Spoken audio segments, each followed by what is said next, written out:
부활절에 오신 여러분들을 주님의 이름으로 축복합니다. 부활은 특별히 최대의 명절입니다.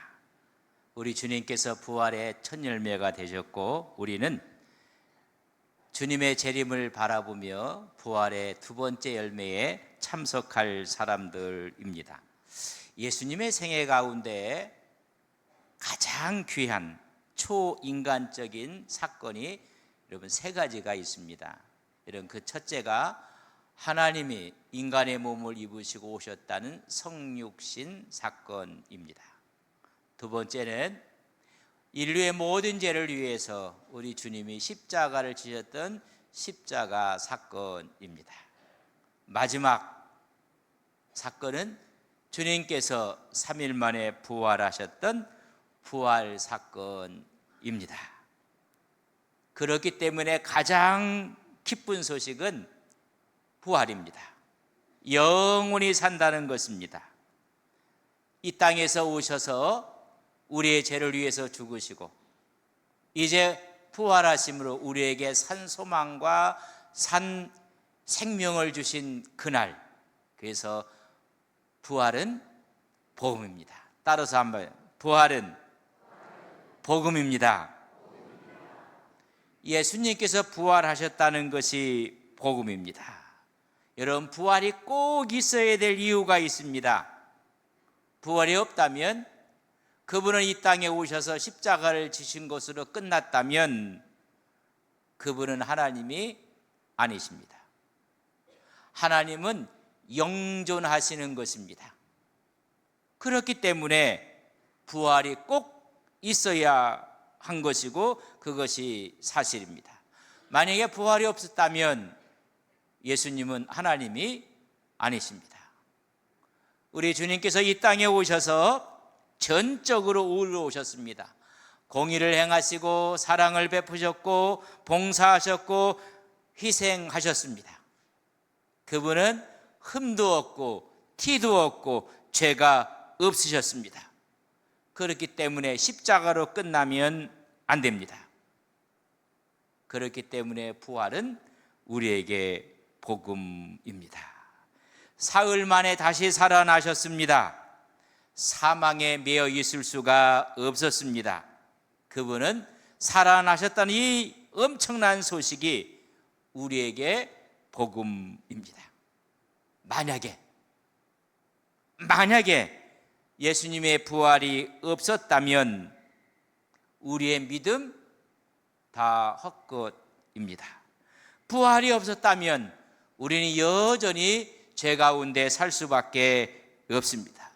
이것을 바울은 이렇게 표현했습니다. 고린도전서 15장 17절에 보면 그리스도께서 다시 살아나신 일이 없으면 너희의 믿음도 헛되고 너희가 여전히 죄 가운데 있을 것이요.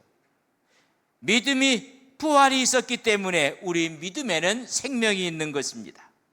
부활이 있었기 때문에 우리는 죄에서 해방받은 것입니다.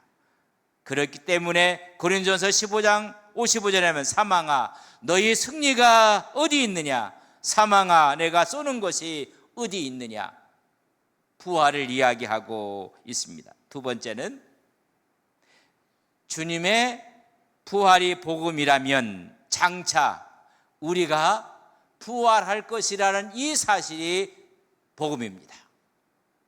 한번 옆 사람을 한번 이렇게 보십시오. 한번 보시라면 옆 사람 한번 봐요. 째려보지는 마시고 사랑스럽게 한번 보세요.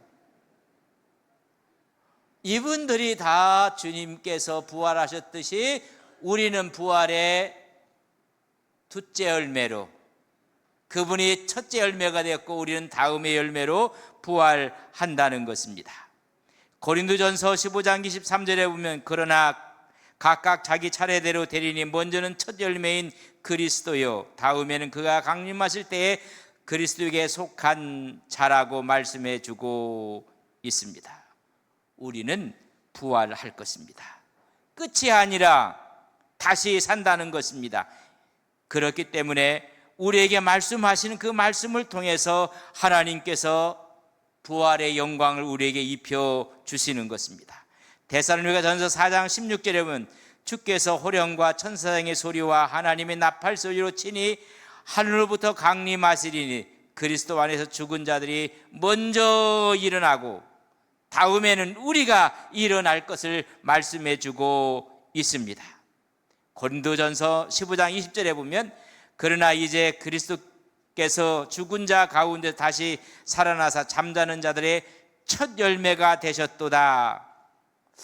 여러분, 오이를 심었어요. 근데 오이에 첫 열매가 잘 맺혔어요. 그 첫 열매를 따서 맛있게 먹었어요. 그럼 거기서 두 번째 열매가 맺혀질 때는 여러분, 오이가 맺혀질까요? 사과가 맺혀질까요? 똑같은 오이가 맺혀지는 것입니다. 사과나무에서 첫 열매를 따서 먹었어요. 숙성이 된 걸 먹었는데 그 다음에 숙성된 것은 여러분 사과입니까? 뱀입니까? 그분이 첫 열매에 대해서 새 생명 부활을 하시면 우리도 똑같은 부활에 참여하는 것이 복음입니다. 우리는 다 함께 부활할 것을 말씀해 주고 있는 것입니다. 만약 이것이 없다면 고린도전서 15장 19절에 보면 만일 그리스도 안에서 우리가 바라는 것이 다만 이생뿐이라면 모든 사람들 가운데 우리가 가장 더욱 불쌍한 자라고 이야기를 해주고 있습니다. 여러분, 부활이 없다면 모든 것이 헛것이라는 것입니다. 산불이 났어요. 여러분, 산불 난 자리 가보셨죠? 교회도 사택도 성도의 삶의 터전도 다 불태웠어요. 그래서 며칠 후에 가봤더니 그 자리에 새싹이 이렇게 나온 걸 보고 참 무심하다. 모든 걸 다 태우고 갔는데 새싹이 올라오는 모습을 보고 불난 것을 아는지 그대는 화마로 모든 것을 다 흩어간 사실을 아는가라고 물어도 여러분, 언제 불이 났는지 새싹이 올라오고 있는 모습을 보았습니다. 왜 그렇습니까? 생명이 있기 때문에 그렇습니다.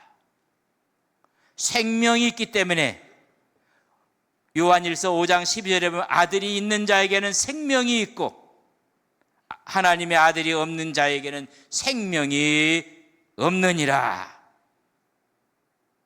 여러분, 아들이 있는 자에게는 영원한 생명이 있고 아들이 없는 자에게는 생명이 없다고 했습니다. 요한일서 5장 13절에 보면 내가 하나님의 아들의 이름을 믿는 너희에게 이것을 쓰는 것은 너희로 하여금 너희에게 영생이 생명인데 그 영생이 있음을 알게 함이라.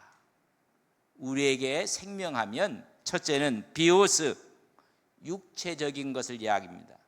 동물들도 갖고 있는 생명들 비오스라고 합니다. 또 하나는 인간이 갖고 있는 감정이 있고 지성이 있고 의지가 있는 이런 생명을 푸시케라고 이야기합니다. 그런데 여기서 말하는 이 생명은 하나님의 생명, 영적인 생명, 조에라고 단어를 씁니다. 생명이 조에가 있는 사람들은 인생 가운데 인생이 끝나면 영원한 영생이 있는 것을 우리는 믿습니다. 그렇기 때문에 부활은 복음입니다. 주님이 부활하셨듯이 우리가 또한 마지막 부활할 것을 믿습니다. 이런 소망을 갖고 살아가시는 온 성도님들이 되시기를 주님의 이름으로 간절히 축복합니다. 좋으신 아버지 하나님,